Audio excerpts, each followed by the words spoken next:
Hey, this is Dave from metalepidemic.com. Thank you for checking out our YouTube video.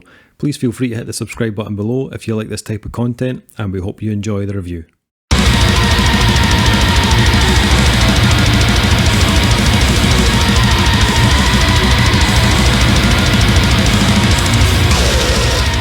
What's happening, guys? Dave here from Metal Epidemic, back with another album review. For this review, Duncan Kyle and myself will be checking out the new album from UK extreme metal duo Anaal Nathrakh. The band's new album, Endarkenment, will be released on October 2nd via Metal Blade Records. So, gentlemen, this was one of my most anticipated releases still to come in 2020. It was. I mean, that's not a lie. You wouldn't do that to your listeners. If you listen to our previous podcast, you would have heard us talking about most anticipated releases still to come in 2020.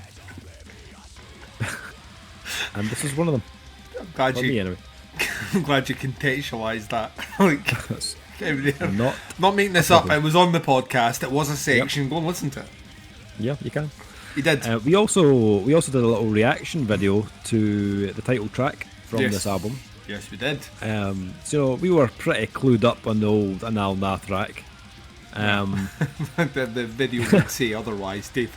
Well, the whole section we were like, what? So, yeah. Out with the mild shock and surprise at the section of kind of melody over the chorus. Yes, we were fully prepared. Yeah. Yeah, we'll come back to that.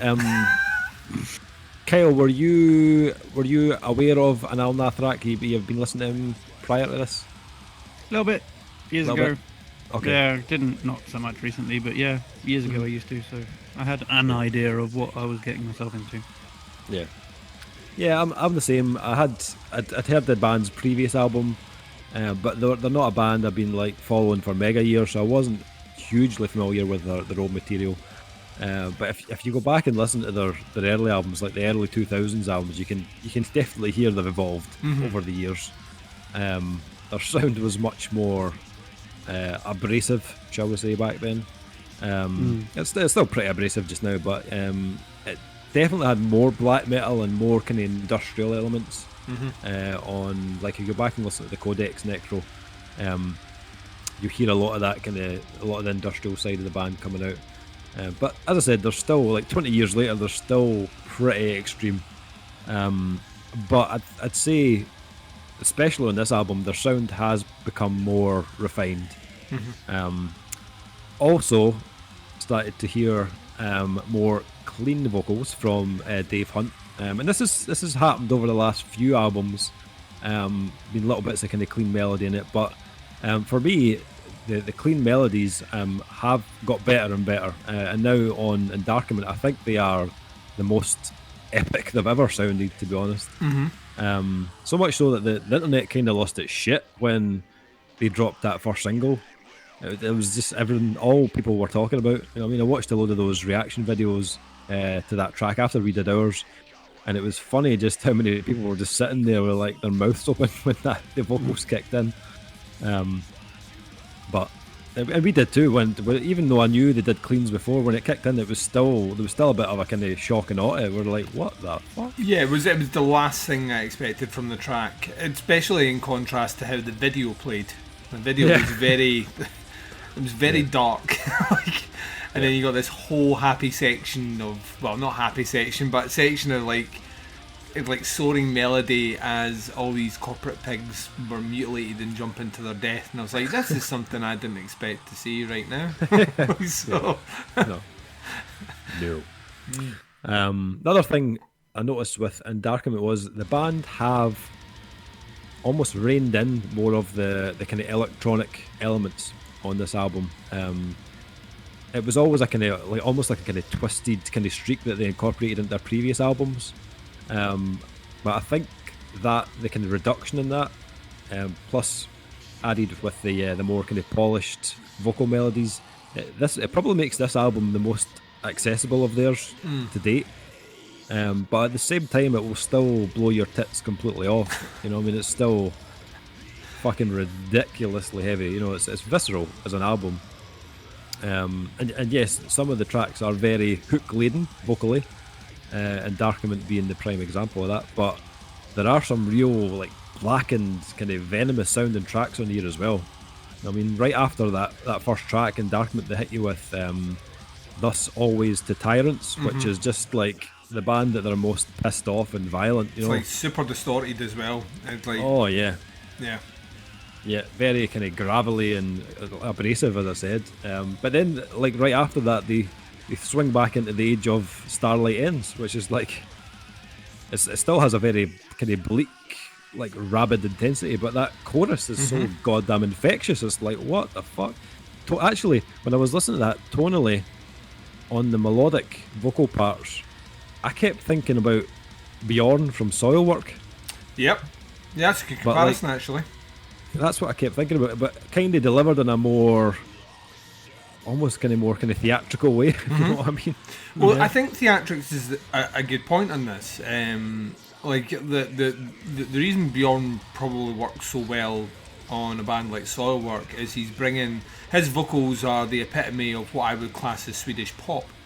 You know, over the top of that, when you think of we mentioned some bands before in the past, but when you think about it, that's the sensibility he brings to there, and I think that's what makes it stand out here.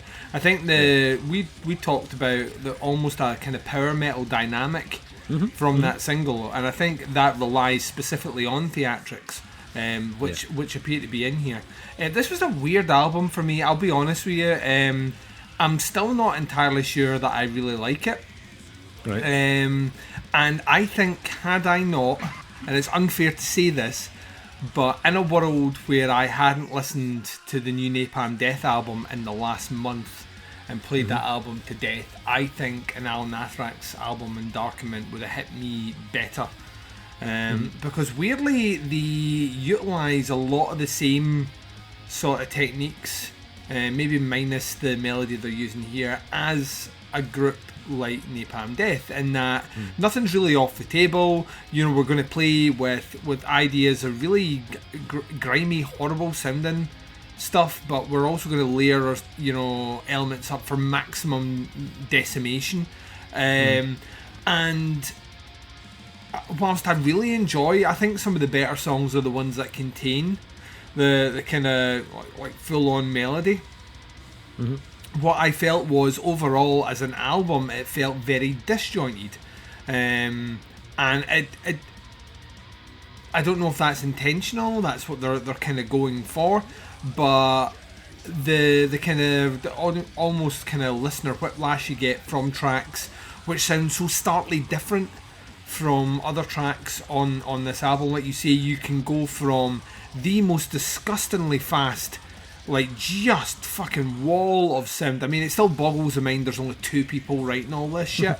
I mean, and that's to their credit. I mean, that in itself is phenomenal, but to go from that into something which feels like it occupies a different space, and whereas a band like, and once again, don't want to keep making a comparison because they are in different genres, but Napalm Death have released maybe arguably the best extreme metal album of the year, and their album flows really, really well, even though they are incorporating loads of different styles and sounds and elements and, you know, like angles and all the rest that's coming in. The overall feeling I had with Anaal Nathrakh is like none of the songs are bad at all, but they felt contextually in the album as if they were a bit disjointed. And like I say, that might be the plan. The plan might be hit them with this fucking heavy as fuck track, now hit them with some melody, now hit them with something that's still heavy but not as fast, and now hit them with a rapid fucking black.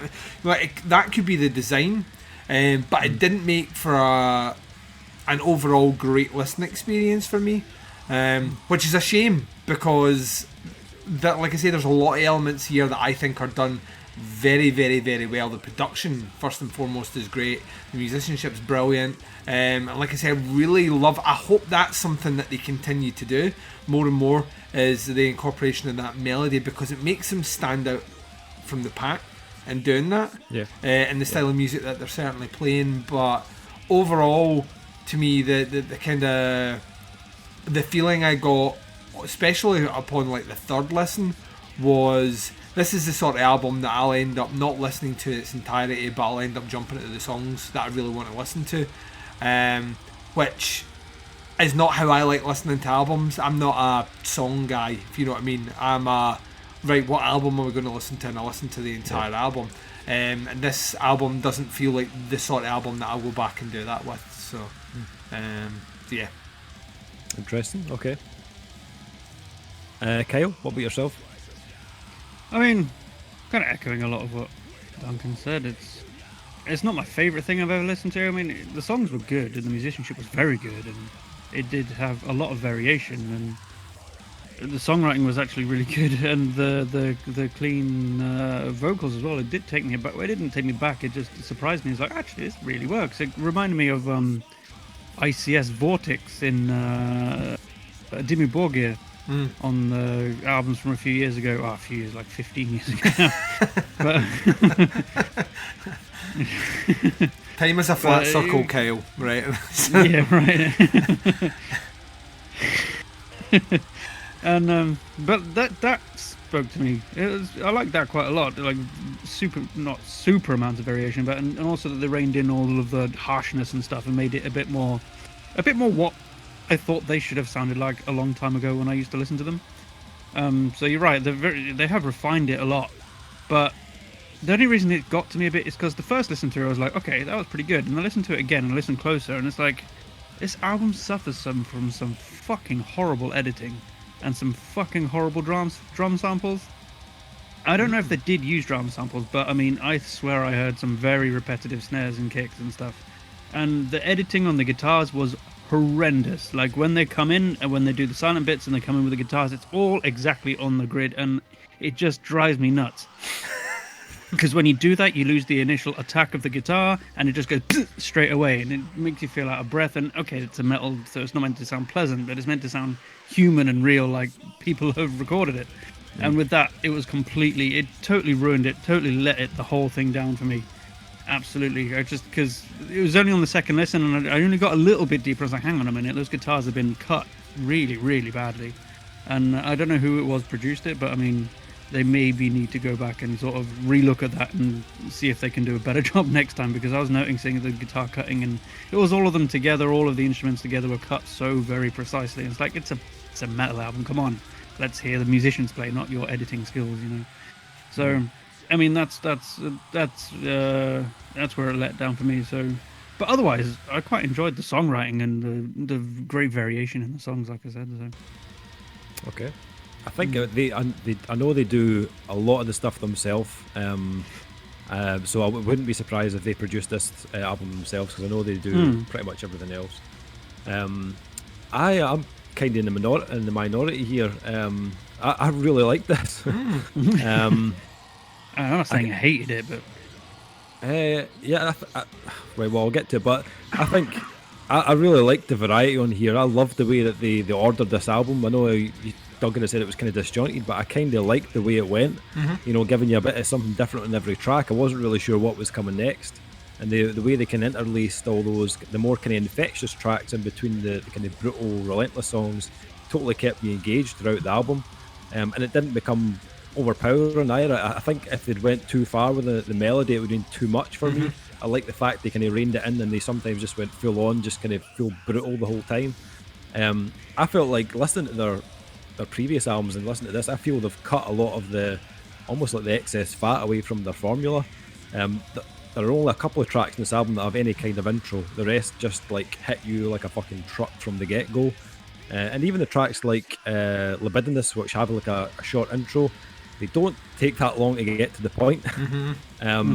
One of my favourites was Feeding the Death Machine, which is probably one of the more melodic tracks, both musically and vocally. Musically, it reminded me a little bit of At the Gates at times. There's a very kind of mellow death kind of type vibe running through it, but it's mixed with just like shades of straight up metal as well. Chorus is fantastic though, probably my favourite next to Endarkenment.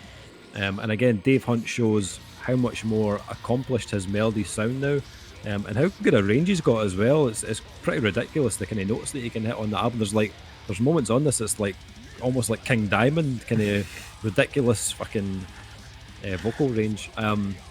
But yeah, as I said, I think this is a much more refined, a much more focused album than past releases. But I think they still have those elements that fans of the band will be looking for. You know, they've got the brutal riffs, but there's still a bit of melody in there. The drumming is relentless, and the kind of harsh vocals are just like straight up nasty, but in a good way. I like the production. I know what you're saying, Kyle, about the way it's been cut and stuff. But for me, it was my favourite production of Anaal Nathrakh so far. I think it's a much more coherent sounding release. I understand why they typically go for a more like abrasive sound on albums, but I think this is brighter and sounds a bit cleaner than their previous albums. I think this kind of style they've got on this album works with this production and the kind of more refined sound. It still sounds like devastatingly heavy and savage, but for me, I found it more pleasing on the ear, production-wise. Definitely agree with that. I mean, the guitar tones were on point. The bass was there. You could hear it. The drums were all, where they should be and everything. It was just the editing of the things I felt was a bit too heavy-handed. Is what okay. Yeah. I think I enjoyed the last album from Anaal Nathrakh. I didn't love it, but a lot of the issues that I had with that last album have been kind of rectified on this release. I find this album a far more memorable release, with again, as I said, a more appealing kind of production. It's a more mature sounding album for sure. They haven't lost any of that edge that makes them who they are. In fact, I'd probably go as far as to say they've shown more personality on this album than on previous releases. And I personally think it's probably their best album to date for me. I really enjoyed it, and I can see myself going back to this quite a lot this year. Okay, so a bit of a mixed bunch for once. Usually we're pretty in agreement for most albums, but rating wise, I'll kick us off. I really dug this. I would probably go 4.5 for me with this album. Duncan, what about yourself? It's a 3.5 from me. Okay, and Kyle? Just based on the fact that the editing took me so far out of, because I liked everything else about it. Like I said, but I mean the editing took me so far out of like enjoying the album. It's going to be a 3.5 for me as well.